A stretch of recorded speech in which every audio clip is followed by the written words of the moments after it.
Here, stop, play! Lasaka and Wildcat. He's going to take the snap, run outside. Blue Jays are going to beat him. He tries to pitch it forward. Oh, my goodness. Lasaka threw it forward for the touchdown. But there's a flag that comes out. What are they going to call? Park Hill is celebrating like it's a touchdown. But Lasaka threw it while he's getting tackled by 3 men. Hello, football fans. Ryan here. We have a 1-yard touchdown pass that is a whole lot of fun. If we start the play well before the snap, we notice all 11 offensive players are bunched in tight. So there are no offensive players that we can't see covering the 2 ends we can see. The quarterback takes the snap, rolls to his left, and then throws the ball to number 94. 94 catches the ball outside the goal line and then stumbles into the end zone for what looks like a touchdown. The crew throws a flag, and then, after a short discussion, the white hat signals illegal touching. In high school football, for a player to be an eligible pass receiver, they must fulfill 2 requirements. They need to be eligible by position and number. If a player fails to meet either requirement, they are ineligible. It's sort of the Anna Karenina principle of high school football. In this play, the pass catcher is in an eligible position, the end of the line, and is wearing an eligible number, number 94. Yes, that's an eligible number. Ineligible numbers are 50 through 79. Now, it's completely understandable to assume this pass catcher is ineligible.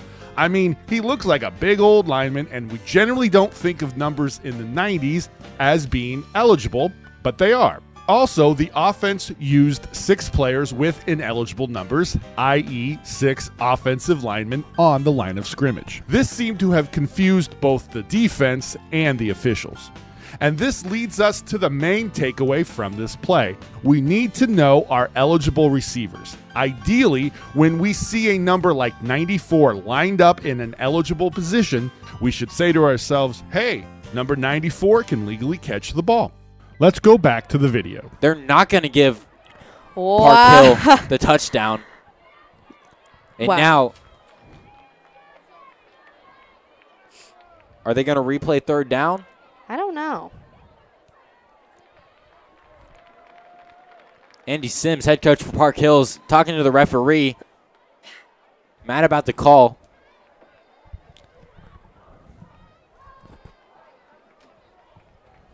I mean, this replay right here, that everybody's just determined he was in a desperation throw, and then he made it into the end zone, but then there was a flag on the play. So that's pushing Park Hill back a couple yards. So it's a flag on Park Hill. And they're going to – Shag's going to come back out. They're going to take it from the 6. Or no, the – yeah, the 6. Yeah, the 6. Couldn't find the football for a second. Yeah. The 6. 3rd down from the 6. This is huge. Malik Morgan running on the field now. Late personnel addition. 12 men on the field right now. 1 hustling off. Can't have that happen again. Here's the play call for Park Hill. And with only 4 minutes. Gavin Shag is standing with his hands up in a touchdown position. I'm not sure if they're challenging the play or what. I mean, two referees are huddled in the middle of the field. 3 referees are huddled on the outside of the field. They're still talking about this last 3rd down play. Definitely a crazy play that happened. I will give them that. I'm just as confused as the ref. Everybody on the field is. Me too.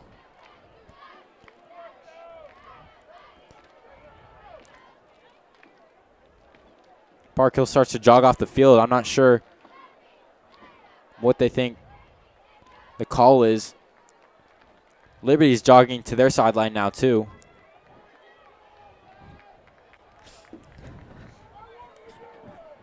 All coaches are running on the field.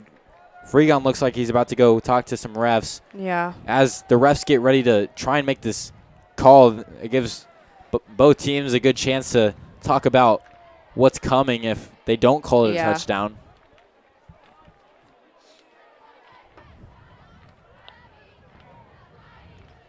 All 5 refs now in a circle.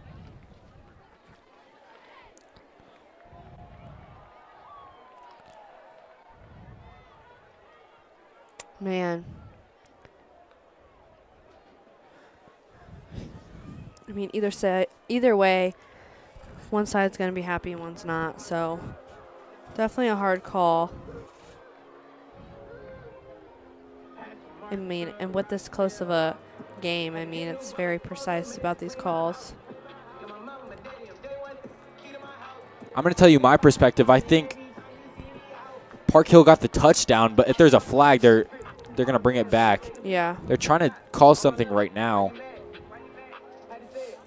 They're talking to the coaches now, giving them the rundown because they're just as confused as everyone else. Right?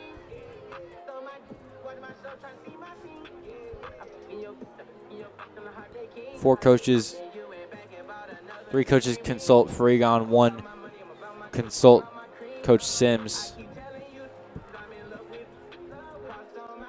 And now the refs come back to regroup.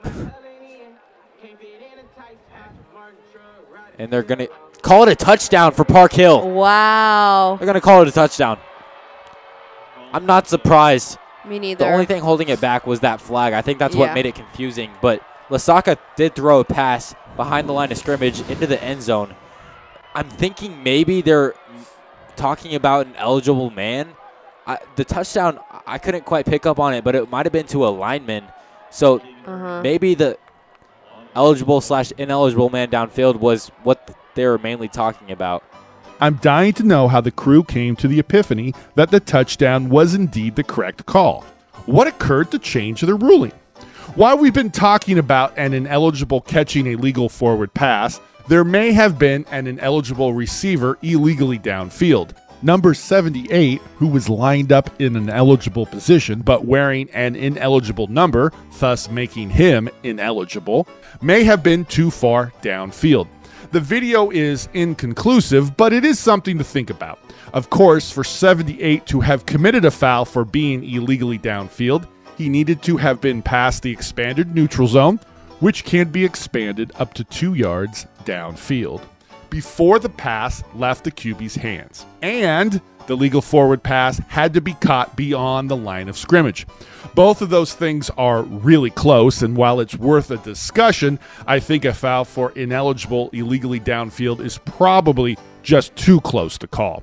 Now it's time to hear your thoughts on this play. Do you have a touchdown? Do you have illegal touching? Do you have an ineligible illegally downfield?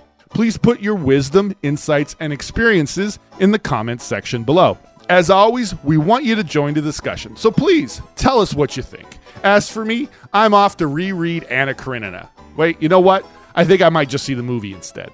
If you're already a high school football official, have a great season. If you're not a high school football official, now is a perfect time to become one. Contact the Evergreen Football's Officials Association and we'll help you make it happen. Until next time, we're the EFOA, making good officials better.